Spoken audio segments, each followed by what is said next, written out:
Today on Inquirer, President Bongbong Marcos set to talk to China envoy over his remarks on OFWs in Taiwan. I think there must have been an element of yung lost in translation.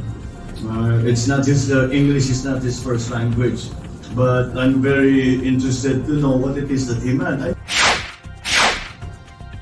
Department of Justice state prosecutors asked court to reopen one of former Senator Laila de Lima's case to present a new witness.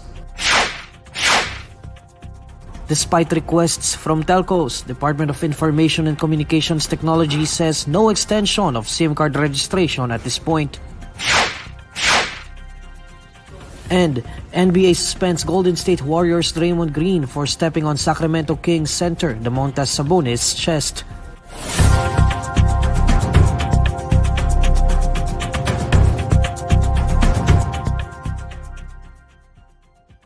Good evening.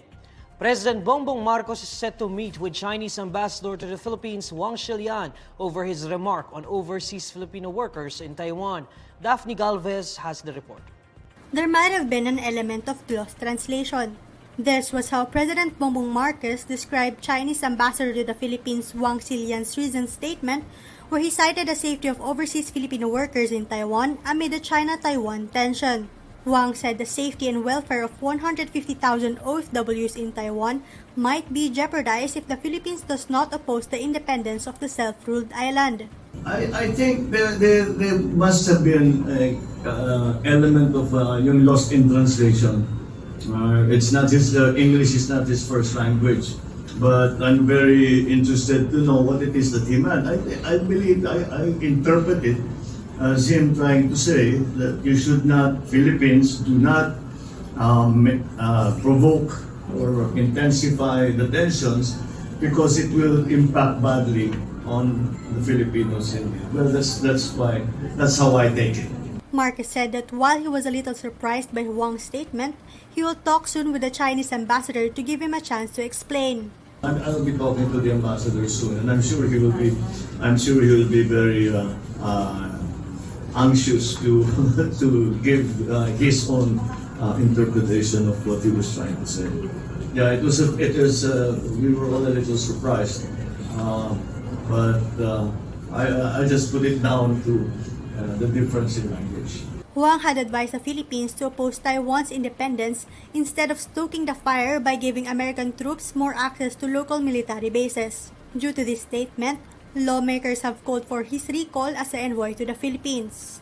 The China's embassy has since said that the ambassador's remarks were taken out of context. This is Daphne Galvez reporting for INQUIRER.net.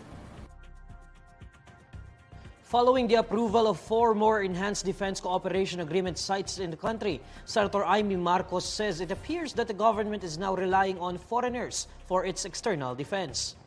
During an inquiry, Marcos reiterates that Edca's primary objective is no longer the armed forces of the Philippines' modernization, but the disaster preparedness, maritime security, and counterterrorism. Defense Chief Carlito Galvez Jr., however, says these objectives require AFP modernization, to which Marcos makes a rebuttal. Bakit parang nakalimutan na natin, parang aasa na lang ba tayo sa mga dayuhan na ipagtanggol tayo samantalang ang ating sandatahan lakas ay nananatiling bulok, luma, armed and completely abject in the face of any external threats. Senators learned during the inquiry that the Philippines and the U.S. have no written agreement yet on 4 new Edca sites. Foreign Affairs Secretary Enrique Manalo reiterated that the two parties have yet to discuss the terms of reference of the new sites, adding that the agreed locations may be listed in an annex to be appended to the agreement.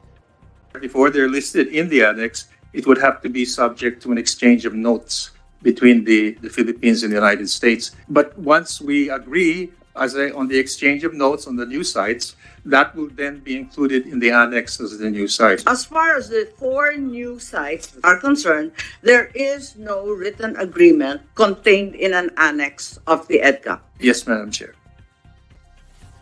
Manalo also says the Philippines may not allow the U.S. to use the Edca sites should there be a military conflict over Taiwan.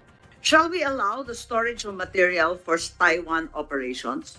As you see it, we talked about humanitarian operations. We are all agreed with you. We're totally with you there. Pero, paano yung pag-iimbak ng mga weaponry, ng mga sandatahan laban sa Taiwan? Hahayaan ba natin o hindi? Yes, Secretary Manalo, since you said we can agree on additional activities, and you are absolutely right. Will we agree? If that should ever arise, that eventuality, we will be guided by the main purposes of the Edca, and we would not agree to any kind of activity or even materials not consistent with these agreed activities. And therefore, I think it would be along those lines, that if there were ever a proposal, we would have to find out whether it's consistent with this agreement. Meanwhile, House of Representatives Speaker Ferdinand Martin Romualdez says the relationship between the Philippines and the United States is reaching new heights under the administration of President Bongbong Marcos and Joe Biden. He says this after a meeting with their U.S. counterparts in Washington, D.C. The speaker says strategies to strengthen economic cooperation, defense, and security engagements, along with bilateral strategic dialogue, were discussed during the meetings. Romualdez made a similar remark last August 2022, saying the long-standing relationship between the two nations is only growing stronger.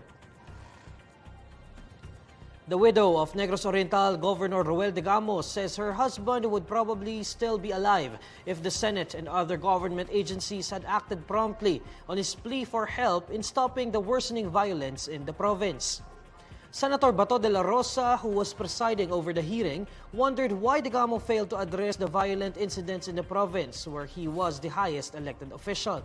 Pamplona Mayor Janice Degamo says the provincial government's budget for intelligence was no match for suspended Negros Oriental Representative Arnie Teves' money. She claims that Teves owned operations of e-sabong and the state-sanctioned small-town lottery in Negros Oriental and Cebu provinces. The governor is the highest position of the province. Precisely. But the gambling lord has more money than the provincial government allotted for intel. You may be the person who is holding the highest post, but financially, ang layo mo sa kanila, piso ka lang. We are faced with a giant opponent moneyed, fueled by e-sabong, fueled by STL, fueled by maybe even illegal drugs. While in a radio interview, Teves insists that he is not feared in his own province, but instead, he is treated like a celebrity, adding that people approach him to take photos. This is in response to accusations thrown against him and his family after the brazen assassination of Teves' political rival, Degamo.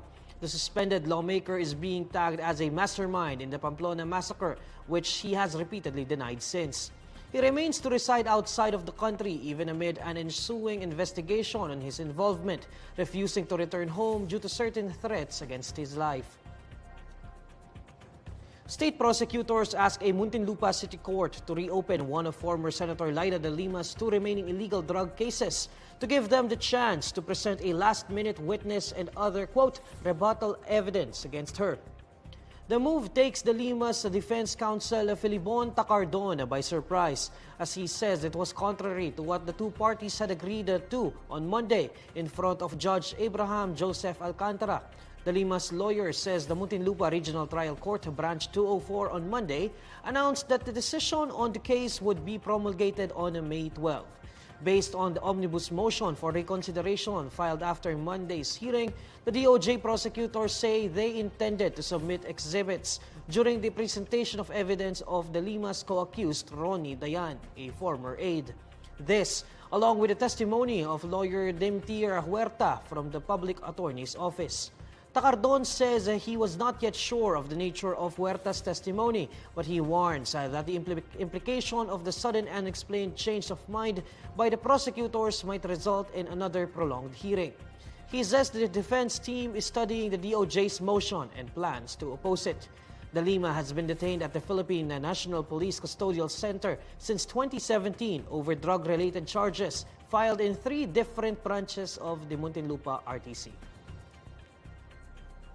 Over 1 million records belonging to applicants and employees of law enforcement agencies have been compromised in an unprecedented data breach, according to a report from the leading cybersecurity research company VPN Mentor. It exposed over 800 gigabytes of both applicant and employee records under multiple state agencies, including the Philippine National Police, the National Bureau of Investigation, the Bureau of Internal Revenue, and the Special Action Force. Exposed records encompass highly sensitive data such as fingerprint scans, birth certificates, tax identification numbers, tax filing records, academic transcripts, and even passport copies. The report says that these government documents were stored in an unsecured and non-password protected database vulnerable to cyber attacks or ransomware, but noted that no such attacks have occurred. PNP Public Information Office Chief Federico Maranan relayed to INQUIRER.net a message from Anti-Cybercrime Group Director Police Brigadier General Sidney Hernia, stating that the Cybercrime Unit is still conducting vulnerability assessment and penetration testing. Next on Inquirer Today. Philippine National Police says dismissed Police Master Sergeant Rodolfo Mayo Jr. has been detained in Metro Manila District Jail since December 2022. Despite requests from telcos, Department of Information and Communications Technology says no extension of SIM card registration at this point. And NBA suspends Golden State Warriors Draymond Green for stepping on Sacramento Kings center Domantas Sabonis' chest. This is Inquirer Today. We'll be back shortly. Losing a fur baby may be one of the most painful moments for a fur parent. To ease the grieving process, a toy maker found a way to immortalize the memory of beloved animal friends. My name is David Tan, and I'm the founder and CEO of Panga Teddy, based here in Pampanga, Philippines. In 2019, David himself experienced the grief of losing a pet. When his dog Fusion passed away. The idea of creating plush animal clones actually came when my dog, I used to have a golden retriever, passed away. And after it passed away, I had this thought of, how can I have a remembrance of my pet? I only had pictures. Since I own a plush toy factory, why don't I try making an actual, realistic replica of my dog? Aside from his pet, one of David's motivations in being a toy maker is his newborn. Plush toys is something that I've always had an interest in, and I have a new baby boy, and that also is an inspiration for me, because I want to make some toys for him. David's lifelike plush clones are made from various materials. He uses different types of synthetic furs, fabrics, and other accessories to make the replicas come to life.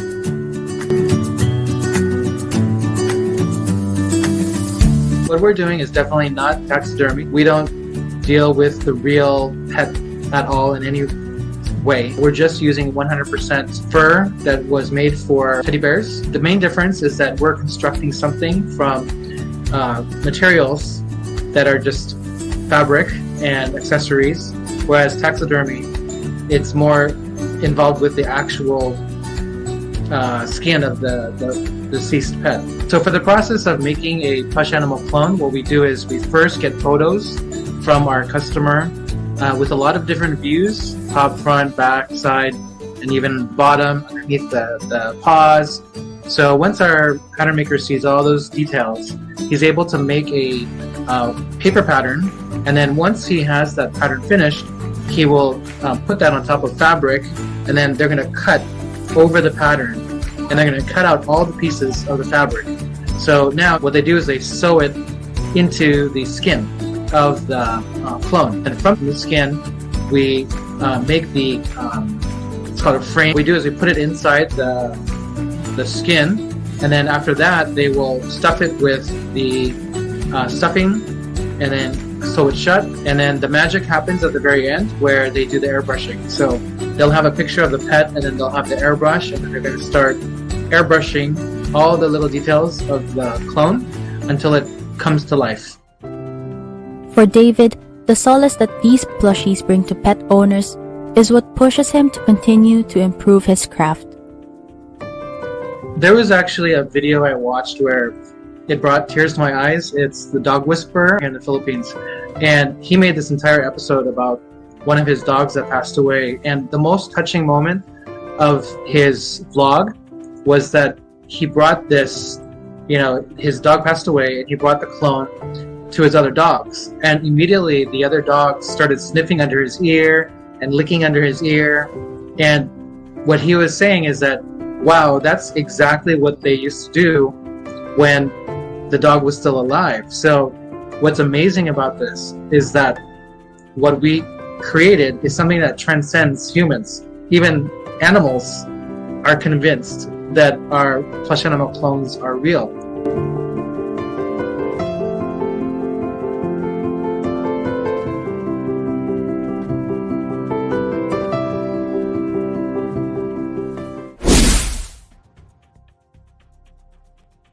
The Philippine National Police says dismissed Police Master Sergeant Rodolfo Mayo Jr., who is involved in the 6.7 billion worth of shabu seized in a drug bust last year, has been detained in Metro Manila District Jail since December 2022. PNP spokesperson Police Colonel Jean Fajardo confirms this to INQUIRER.net in a Viber message. Fajardo says Mayo was briefly detained at PNP Custodial Center in Camp Crame, Quezon City before he was transferred to Metro Manila District Jail in Camp Bagong Diwa, Taguig City on December 9, 2022. In October 2022, Mayo and Rene Saligumba Atadero were arrested by anti-drug operatives in Tondo, Manila. Earlier this month, Interior Secretary Benhur Abalos unveiled the names of 10 ranking police officers allegedly involved in the alleged shabu cover-up. PNP Chief General Rodolfo Azurin Jr. defended the police force on April 17, saying there was no plan to cover up the arrest of Mayo and no attempt to delay the case investigation. The Department of Information and Communications Technology announces that the April 26 deadline for SIM card registration will not be extended. In a statement, the DICT says there is no extension of SIM card registration at this point. This apparently denies the telco company's appeal for an extended SIM card registration period. With only 1 week to go, less than half of the total SIM card holders have registered under their respective telecommunications provider. The National Telecommunications Commission reports 73,033,000 registrants as of Wednesday, which is only 43% of the total target. Telco giants Globe Telecom, Smart Communications, and Dito Telecommunity have separately called for the extension of the SIM registration period, citing a lack of IDs and digital illiteracy in disenfranchised areas as main barriers to registration. The National Basketball Association is suspending Golden State Warriors forward Draymond Green for 1 game for stepping on Sacramento Kings center Domantas Sabonis' chest during a game. The incident happened in Game 2 of their first-round playoff series with 7 minutes 3 seconds left in the fourth quarter. After falling to the floor, Sabonis grabbed at Green's right ankle and held onto it, prompting Green to stomp on his chest. Green will miss out on a crucial Game 3 happening on Thursday in San Francisco. Meanwhile, the Boston Celtics defeated the Atlanta Hawks 119-106, seizing a commanding 2-0 lead in their first-round Eastern Conference playoff matchup. The Cleveland Cavaliers tied their best-of-7 series with New York 1-1 after their 107-90 victory over the Knicks. The Phoenix Suns also evened their first-round Western Conference playoff series at 1-1 with a 123-109 victory over the Los Angeles Clippers. Alamin naman natin ang mainit na balita sa mundo ng showbiz kasama si Irvin Santiago ng Bandera. Irvin? Hi Neil at sa lahat ng mga kabandera natin all over the universe. Ito na nga ang latest Bandera Chika. Enjoy na enjoy ang star for all seasons na si Vilma Santos bilang first-time lola, lalo na kapag nakakasama at nakakarga niya ang kanyang apong si Baby Peanut. Ayon kay Ate V, ang sarap-sarap daw pala talagang maging lola at ibang-iba ang feeling kapag nakakabanding niya ang panganay na anak ni na Luis Manzano at Jessie Menjola. 3 months old na ngayon si Baby Peanut pero hindi pa raw nila masyadong ine-expose ang bata dahil nag-iingat pa rin sila para sa kalusugan nito. Sabi pa ng movie icon, ang sarap-sarap daw pala talagang maging lola at super excited na siya na maipasya lang apo sa magagandang lugar sa Pilipinas. Nagbigay din si Ate V ng mensahe para sa first-time parents na sina Luis at Jessie. Aniya, dapat daw ay lagi silang prepared sa mga darating na pagsubok sa kanilang pagsasama lalo na ngayong meron na silang anak. Samantala, natanong din ang veteranang aktres kung may plano ba si Luis na pasukin din ang politika, tulad niya na nagsilbing mayor, kongresista at governor ng Batangas. She just turned 3 months old and hindi pa masyado namin siya na-expose, especially the parents, no? Ang anak ko si Lucky and si Jess, kasi hindi pa siya fully vaccinated. When she's fully vaccinated, mas i-expose namin siya, mas makakasama ko siya. I'm so excited. It's really nice to be a lola. It's really nice to be a lola. Sarap. Ang ganda-ganda niya, basta maganda siya. Si Lucky naman, ever since, hinihilingan siya talaga tumakbo. Ever since. But one thing I told my son, son, if you're not prepared, kasi ang ganda ng career niya di ba? Income niya, let's face it, di ba? Now, if you're not willing to sacrifice those things like your income, your anak, then don't. At saka pinag-aaralan yan.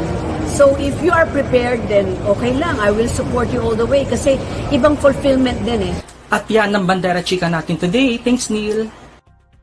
Maraming salamat, Irvin. And these are the stories you need to know today. I'm Neil Mercado. Catch Inquirer today live weekdays at 6 p.m. Follow INQUIRER.net on Facebook, Twitter, YouTube, TikTok, Instagram, and Reddit. For more stories, visit INQUIRER.net. Good evening.